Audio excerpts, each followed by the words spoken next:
चलो sitting arrangement में आपका क्वेश्चन है आज का, इसको अपनी बुक कॉपी में भी सॉल्व करती चलिए जो हम बोल रहे हैं कि इसमें टोटल आपके 8 लोग हैं, ठीक। एक राउंड टेबल है आपकी जिसमें 8 लोग बैठे हैं, ठीक। जैसे कि A, B, C, D, E, F, G, H और K।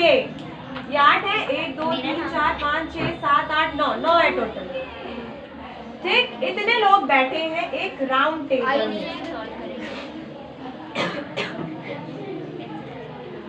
कुछ तो इसमें इन्होंने A, B भी है, C भी है, D भी है, E नहीं रखा इन्होंने, E हटा देते हैं। टोटल 8 है, ठीक। 8 ही है तो 8 मैंने चेयर्स लगा दी हैं। 8 चेयर्स लग गई। अब इनको बैठाना कैसे है ये देखिए कि A, B, C, D, F, G, H, K एक सेंटर की ओर फेस करके एक सर्कल टेबल के चारों तरफ बैठे हैं। D, K के बाएं तीसरा है। D, K के तो पहले किसको रखेंगे? K को रखेंगे। तो K को यहाँ पे रख दिया। K के बाएं, K का बायां क्या हो जाएगा? K का बायां बायां यानी कि लेफ्ट। मैं लिख दूं, बायां का मतलब है लेफ्ट और दायां का मतलब है राइट, ठीक है। इसको मैं लिख देती हूँ। अब बताइए बायां तीसरा है, D K के बायां तीसरा है तो पहला दूसरा तीसरा, तो D कहाँ होगा? ये होगा, ठीक। D को बैठा दिया। अब जो A के बाएं दूसरा है, देखो जो A के बाएं दूसरा है, क्या बोला है? D K के बाएं तीसरा है, K के बाएं तीसरा है। अब K कहाँ है? K जो है वो A के बाएं दूसरा है।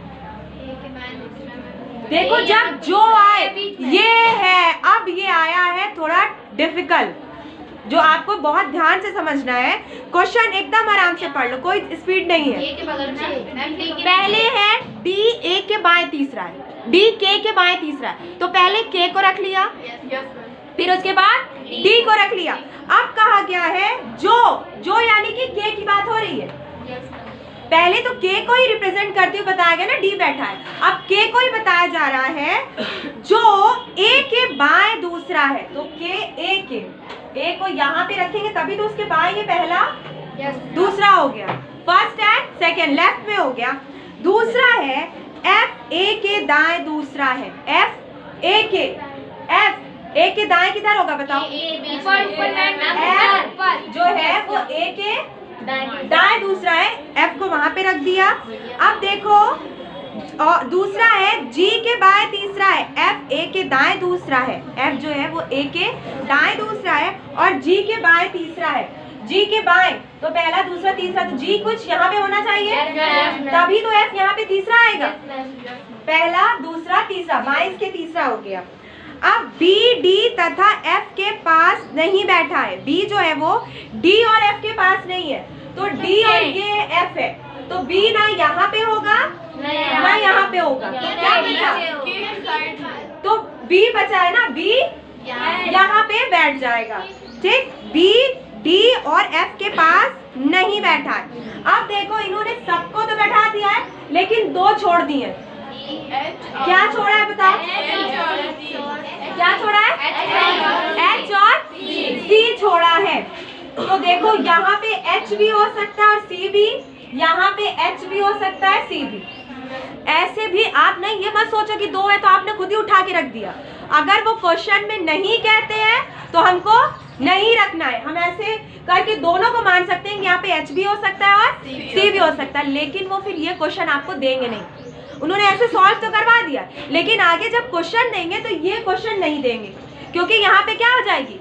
कंफ्यूजन हो जाएगी। अगर देते भी हैं, अगर इन दोनों से रिलेटेड क्वेश्चन देंगे भी आपको कि F के, अगर हम देखते हैं कि F के बाएं तरफ कौन बैठा है, तो वो भी आपको जो 4 ऑप्शन मिलेंगे ना उसमें H भी होगा और उसमें C भी होगा, तो आपको H और C दोनों पे टिक करना होगा, वो जो रहेगा आपको ऑप्शन में। क्यों?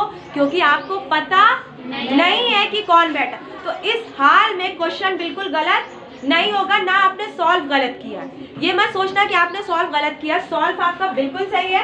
क्वेश्चन कभी कभी पूरा सॉल्व नहीं करवाया जाता है, ये चीज भी ध्यान में रखना कि सबको चेयर पे हो सकता है नहीं बैठाया जाए, कुछ को ये रहे प्रोबेबिलिटी रहे कि ये भी बैठा है, संभावना है ये भी बैठा है, कुछ पे ये रहे कि ये भी बैठा है। तो आपको दोनों को ध्यान में रख के सॉल्व करना है। अब देखो इसी में आगे क्वेश्चन आपका बैठ जाएगा, डी के तुरंत बाएं कौन है? डी के तुरंत बाएं लेफ्ट साइड यानी बाएं में डी के तुरंत बाएं कौन है? एफ। तो फर्स्ट का आंसर हो गया एफ कि डी के लेफ्ट में कौन है? एफ हो गया, डी के लेफ्ट में एफ हो गया। अब बताइए यहाँ पे देखो डी के राइट दूसरा कौन है? डी के राइट डी के राइट दूसरा है आपका फर्स्ट सेकंड। अब देखो इसमें जो ऑप्शन दिया है जी हो गया, डी के राइट जो हो गया वो तो जी हो गया ना, दूसरा पहला नहीं बोला है। जी के राइट सेकंड नंबर पे जी हो गया, आंसर तो ये। लेकिन ऑप्शन में जी नहीं है कहीं पे, ऑप्शन में एक है आपका इनमें से कोई नहीं। तो आपका जब मैं ये ऑप्शन इसलिए बता रही हूँ कि जब आप क्वेश्चन पेपर आपके हाथ में होगा तो आप तो कहोगे मैम ने तो कहा था जी है, अब इसमें जी नहीं दिख रहा तो क्या क्वेश्चन गलत है? नहीं, क्वेश्चन सही है, ऑप्शन भी सही है, बस आपको टिक किस पे करना है कि कोई नहीं है। वो ऑप्शन में ऑलरेडी उन्होंने एक लाइन लिख दी ना, इनमें से कोई नहीं, तो आपको इनमें से कोई नहीं, यानी कि मेरा जो आंसर निकल रहा था वो ऑप्शन में नहीं है, क्योंकि उन्होंने सी दिया है, डी दिया है, बी दिया, लेकिन राइट आंसर तो जी है। तो जी नहीं है तो हमें इनमें से कोई नहीं पे टिक करना। लेकिन मैं यहाँ पे आंसर लिख देती हूँ, डी के राइट साइड सेकेंड नंबर पे कौन है? जी। ठीक, आंसर ये हो गया आपका। थर्ड देख लेते हैं, देखो यहाँ पे है कि H के तुरंत लेफ्ट कौन है? अब भैया H तो ये यहाँ पे भी हो सकता है और H यहाँ पे भी हो सकता है, तो यहाँ पे क्या है? कंफ्यूजन है। अब देखो यहाँ पे एक और न्यू ऑप्शन बनता है, डेटा इनकम्प्लीट। अब यहाँ पे जो चार ऑप्शन आएंगे, पूछा गया है आपका जो क्वेश्चन है H के तुरंत लेफ्ट में कौन है? H के तुरंत लेफ्ट में, तो H ये भी हो सकता है, H ये भी हो सकता है। तो हमें पता नहीं ना कि H यहाँ पे बैठा है या H वहां पे बैठा है, क्योंकि क्वेश्चन में H को बैठाया नहीं गया। तो हमें कंफ्यूजन है कि H ये भी हो सकता है और H ये भी हो सकता है। तो यहाँ पे इनमें से कोई नहीं टिक करेंगे। अब यहाँ पे डेटा इनकम्प्लीट है, यानी उन्होंने हमें डेटा ही इनकम्प्लीट दिया है। तो जब तक डेटा कंप्लीट नहीं होता हम उसको सॉल्व नहीं कर सकते। तो ये चीज हमेशा ध्यान देना कि जब ऑप्शन में इनमें से कोई नहीं या डेटा इनकम्प्लीट हो तो आपको ध्यान से टिक करना है कि आपको टिक किस पे करना है, डेटा इनकम्प्लीट पे करना है या इनमें से कोई नहीं। तो अगर आपका क्वेश्चन आधा सॉल्व करके वो दे रहे बता रहे हैं तो वहां पे आप क्या टिक करेंगे? Data incomplete. और अगर आपका जैसे कि यहाँ पे जो क्वेश्चन दे दिया गया कि इसके लेफ्ट में कौन है, ये के लेफ्ट में बी, लेकिन ऑप्शन में बी नहीं है, तो वहाँ पे डेटा इनकम्प्लीट लगाओगे? नहीं, वहाँ पे इनमें से कोई नहीं लगेगा। और जहाँ पे ऐसा क्वेश्चन बताया जा रहा है जहाँ पे आप आंसर नहीं, आपका खुद का आंसर नहीं निकल रहा है, तो वहाँ पे आप क्या लगाओगे? Data incomplete. ये चीज हमेशा ध्यान में रखना। ये मत सोचना कि क्वेश्चन ही गलत है, उसमें है ही नहीं कुछ।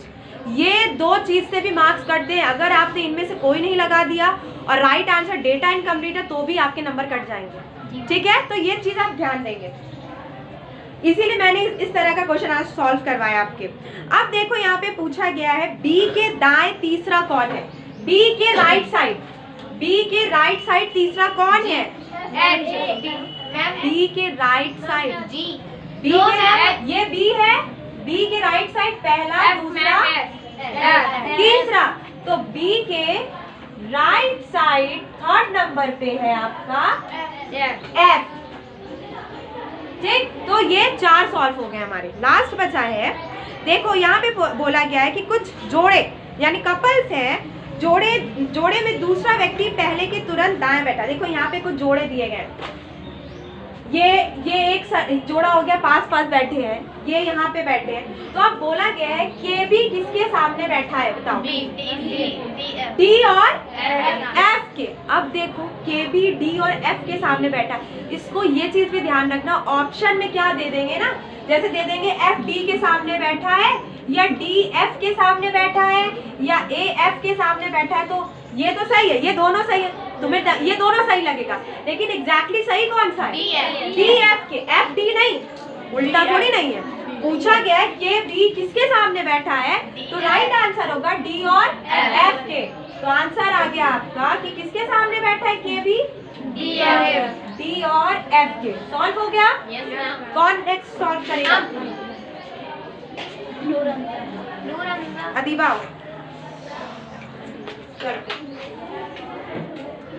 वकार मौका मिलेगा। चलो क्वेश्चन मैं बोल रही हूँ, दाया बाया मत लिखो। हाँ लेफ्ट राइट आंसर भी रेस कर दो। इसको नोट कर लिया है ना सबने? अगर एक सीट पे किसी ने कर लिया तो उसको बता दीजिए। चलिए यहाँ में भी वही कंडीशन है, 8 दोस्त है, इसको इरेज करो। 8 दोस्त है टोटल, ठीक। और A B C D E F G H, A B C D F E F G H, total कितने हो गए? 8 हो गए। इसको गिन लिया करो, क्योंकि मैंने इससे पहले जो क्वेश्चन सॉल्व किया था उसमें k तक दे दिया, तो मुझे लगा k तक तो 9 होता है, लेकिन उसमें उन्होंने e माइनस कर दिया था, ठीक। तो आप ध्यान से 8 हो गए आपके। क्वेश्चन में भी बताया गया कि 8 दोस्त हैं। अब एक सर्कल बनाओ, हाँ बड़ा सा बनाओ बेटा, हाँ थोड़ा बड़ा सर्कल बनाओ। अब इसमें 8 चेयर लगा दो फटाक से, 8 चेयर लगाओ, हाँ 8 चेयर लगा दीजिए। अब आप क्वेश्चन सॉल्व करिए। क्वेश्चन है आपका A B C D E F G H एक सर्कल की तरफ राउंड टेबल पे एक दूसरे की तरफ मुंह करके बैठे हैं, सर्कल की तरफ मुंह करके बैठे हैं। H E के तुरंत लेफ्ट है, H E के किसके? तो पहले H E के, तो पहले किसको बैठाएंगे? वकार तुम्हारा दिमाग चल रहा था, अभी बंद हो गया। तो पहले किसको बैठाएंगे? E को। हाँ ऐसे साइड में होके सॉल्व किया करो ताकि बच्चों को दिखे भी, ठीक। तो E के अगर यहाँ पे हम देख रहे हैं H E के तुरंत लेफ्ट है, तुरंत लेफ्ट है, तुरंत यानी बगल ही में एकदम। तुरंत लेफ्ट किधर होगा बताओ दीवा? E के लेफ्ट क्या होगा? E का लेफ्ट, हाँ। तो यहाँ पे कौन बैठा है? H बैठा है, तुरंत लेफ्ट बैठा है। जो B के राइट साइड थर्ड है, जो किसके लिए यूज किया गया है? E के लिए, क्योंकि पहले किसको बैठाया हमने? E को बैठाया है। तो अब यहाँ पे बोला है H E के तुरंत लेफ्ट है, हमने बैठा दिया। जो B के राइट साइड तीसरा है, तो पहले B को ऐसी जगह बैठाओ जहाँ से राइट साइड तीसरे पे E आए। B कहाँ बैठा? B इधर बैठेगा ना, तभी तो उसका राइट साइड ऐसे होगा।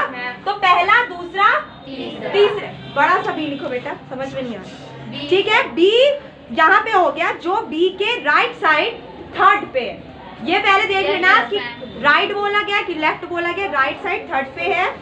अब चलो यहाँ पे देखते हैं सी डी के राइट साइड दूसरा है। अभी सी डी तो कहीं लिखा ही नहीं हमने, ना सी लिखा है ना डी लिखा है। तो यहाँ पे बोला गया सी डी के, तो पहले किसको बैठाएंगे? सी डी के, तो पहले डी, यही कंफ्यूज करते हो, डी को ना पहले बैठाएंगे इसको, डी को, तो डी को पहले कहीं बैठा दो। कहाँ? यहाँ बैठा दोगे तो इसके राइट साइड तो ही हो जाएगा, नहीं सॉरी इसके लेफ्ट साइड ही हो जाएगा। डी को हाँ चलो यही बैठा दो। अब इसके राइट साइड आप बैठा दो, डी के राइट साइड सी हो गया, दूसरा दूसरा दूसरा, तो एक छोड़ के हाँ यहाँ सी, यहाँ पे आपको सी, डी के राइट साइड पहला दूसरा, सी सीधा लिखो बेटा, वो यू लग रहा है, ठीक है। राइट साइड दूसरा है और बी का नेबर नहीं है। सी जो है वो बी का नेबर नहीं, ठीक तो है। बी के बीच में कोई ना कोई बैठा होगा, अभी बताते हैं। बी का नेबर नहीं है। एफ जी के राइट साइड दूसरा है, पर बी का सी का वो नेबर नहीं है। एफ जी के राइट साइड दूसरा है, जी के। एफ अभी ना एफ बैठाया है हमने ना जी बैठाया है, और क्वेश्चन है एफ जी के, तो पहले एफ को रखेंगे या जी को, तो जी के राइट साइड, जी के राइट साइड आपके एफ बैठा है, बैठाओ दीपा, जी के राइट साइड, जी बी के राइट बैठाओ। कौन बैठा रहा है? चलो जल्दी बताओ, खड़े होके भाई अपनी सीट से बताओ। क्वेश्चन है एफ जी के, तो पहले जी को बैठा दो, अब उसके राइट साइड एफ को बैठा दो। राइट जी के राइट साइड कैसे बैठाओगे? ऐसे बैठाओगे, लेकिन यहाँ पे है, एक सेकंड सुन लो, एफ जी के राइट साइड दूसरा है और सी का यहाँ पे नेबर वो नहीं है, तो सी का नेबर हो जाएगा। Yes ma'am. हाँ, यहाँ पे जी बैठा है। अगर जी को कहाँ बैठा सकते हैं ताकि उसका राइट साइड दूसरा, तो यहाँ पे तो लेफ्ट आएगा, यहाँ पे राइट आएगा तो ये आ जाएगा। यहाँ पे रखेंगे तो इसका राइट साइड क्या हो जाएगा बताओ? अगर ये यहाँ पे है तो इसका राइट साइड किधर हो जाएगा? हाँ मैम अगर ये ऐसे खड़ी है तो इसका राइट साइड किधर होगा बताओ? इधर होगा ना, तो यहाँ पे हो जाएगा वो। तो यहाँ पे रखो, पहले क्या रखा है? पहले जी रखेंगे, एफ जी के, हाँ जी यहाँ पे रखा, उसका राइट साइड पे एफ रख दो। इधर साइड। अरे यहाँ पे रखो ना, अभी तो बताया है कि तुम्हारा इधर होगा हाथ। अब सब निकल गए, अब एक बचा है।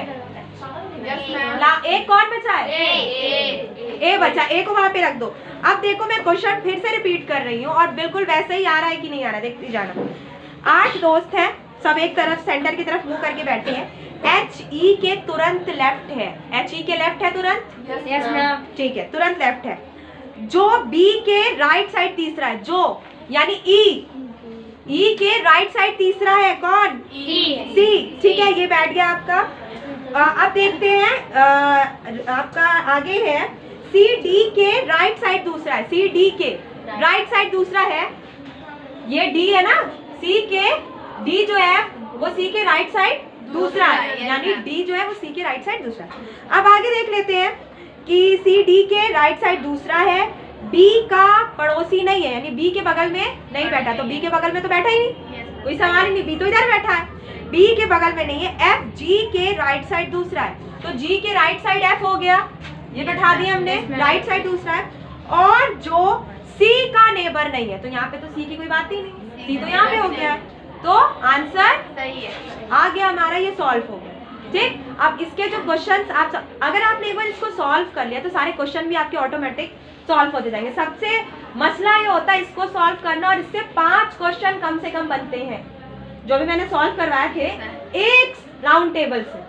और अक्सर क्वेश्चन पेपर में एक ही राउंड टेबल आता है और उससे रिलेटेड 5 क्वेश्चन आते हैं। जैसे आगे जब मैं पजल सॉल्व करवाऊंगी उसमें बहुत मजा आएगा, और इतना कंफ्यूजन होती है उसमें, जैसे 4 भाई हैं या क्लास के 8 बच्चे हैं पजल्स में, किसी का इंग्लिश में ये नंबर है, किसी का हिंदी में, किसी का मैथ्स में, किसी के फादर का नाम ये, किसी को ये खेल पसंद है, और सब कुछ करके लास्ट में आपसे पूछा जाता है कि जो भी नाम दिया गया है, सीता, राम या रोहन, जो भी नाम है, किसको कौन सा खेल पसंद है। लेकिन स्टार्टिंग में जब क्वेश्चन बताया जाएगा तो इतना ज्यादा घुमा के बताया जाएगा कि जिसका हिंदी में ये नंबर आया था उसको वो खेल पसंद है, तो उसके लिए पूरी टेबल बनानी पड़ती है, वो पजल्स कहलाती, पहेली, जानते हो ना पहेली, उससे भी कम से कम 5 क्वेश्चन बनते एक पजल्स अगर सॉल्व हो गई तो।